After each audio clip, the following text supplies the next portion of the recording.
अगर सुविधा सरकार देना चाहती है, कह देनी उर्दू पढ़ाओ इसको, यानी उसको मौलवी बनाना चाहते हैं, कटबुल्ला पर जोड़ के इसको ले जाना चाहते हैं। ये नहीं चल सकता। उत्तर प्रदेश की विभिन्न बोलियों को, भोजपुरी, अवधी, ब्रज और बुंदेलखंडी को इस सदन में सम्मान मिल रहा है और हमारी सरकार तो इन सब के लिए एक एकेडमी का भी गठन, अलग अलग एकेडमी के गठन की कार्रवाई को भी आगे बढ़ा रही है।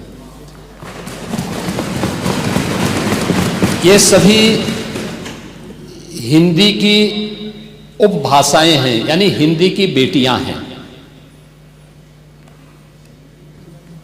भाषा की समृद्धि के आधार हैं और हमें इसका स्वागत करना चाहिए। ये सदन साहित्यिक, केवल विशुद्ध साहित्यिक और व्याकरण से के विद्वानों की नहीं है, आम जन का प्रतिनिधित्व करने वाले माननीय सदस्य समाज के विभिन्न तबके से आए हैं। अंतिम पायदान पर बैठे हुए व्यक्ति की आवाज को भी इस सदन में मुखरता मिले, इसके लिए अगर किसी को हिंदी में वह धारा प्रवाह नहीं बोल सकता तो उसको भोजपुरी में भी अपनी बात को रखने का अधिकार मिलना चाहिए, अवधी में, ब्रज में या बुंदेलखंडी में उसको रखने का अधिकार मिलना चाहिए। ये कौन सी बात हो गई कि भोजपुरी में ना बोले, अवधी में ना बोले, इसका विरोध अंग्रेजी का, बुंदेलखंडी में ना बोले और उर्दू की आप वकालत कर रहे हैं। ये बड़ी विचित्र बात है। आप मुझे बताइए, मैं इसीलिए कहता हूं कि आप समाजवादियों का चरित्र ही इतना दोहरा हो चुका है, इतना दोहरा हो चुका है कि अपने बच्चों को भेजेंगे इंग्लिश पब्लिक स्कूल में और दूसरों के बच्चों को बोलेंगे कि एक गांव के उस विद्यालय में पढ़े जहां संसाधन भी नहीं है। ये दोहरा आचरण और जाकी रही भावना जैसी प्रभु मूर्ति देखी तिन तैसी, यह तो आचरण आप लोगों का है।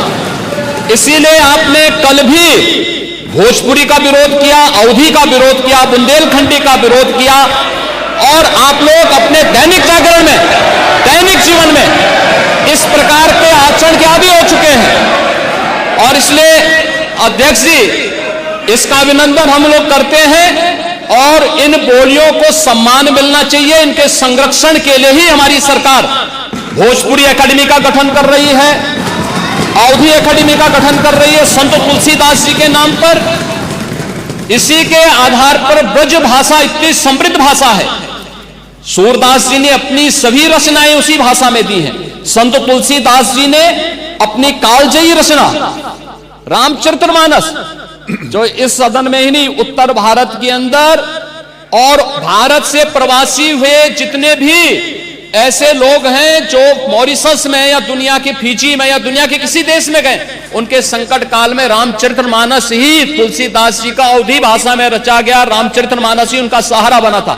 और आज जब उसको सम्मान मिल रहा है तो आप उसका विरोध कर रहे हैं। बड़ी विचित्र सी स्थिति है। आप हर अच्छे कार्य का समाज, आज के यही ढोंग है आप लोगों का, यही ढोंग है। हर अच्छे कार्य का आप विरोध करेंगे, हर अच्छे कार्य का आप विरोध करेंगे। हर अच्छा कार्य जो प्रदेश के हित में है, देश के हित में है, आप उसका विरोध करेंगे। और मुझे लगता है इस प्रकार के विरोध की निंदा होनी चाहिए और हम इसका समर्थन करते हैं जो उत्तर प्रदेश की बोलियों को सम्मान मिल रहा है। मैं आपका धन्यवाद करूंगा और विधानसभा सचिवालय को इस बात के लिए धन्यवाद दूंगा। कल हम लोगों ने यहां पे इसका शुभारंभ किया, समाजवादी पार्टी ने उसका विरोध किया है और मुझे लगता है कि प्रोसीडिंग का हिस्सा होना चाहिए। इनको समाज के सामने एक्सपोज करना चाहिए। अपने बच्चों को ये लोग पढ़ाएंगे इंग्लिश स्कूलों में और दूसरे के बच्चे के लिए अगर वो सुविधा सरकार देना चाहते हो, कहते नहीं उर्दू पढ़ाओ इसको, यानी उसको मौलवी बनाना चाहते हैं, कटबुल्ला पर जोड़ के इसको ले जाना चाहते हैं। ये नहीं चल सकता है।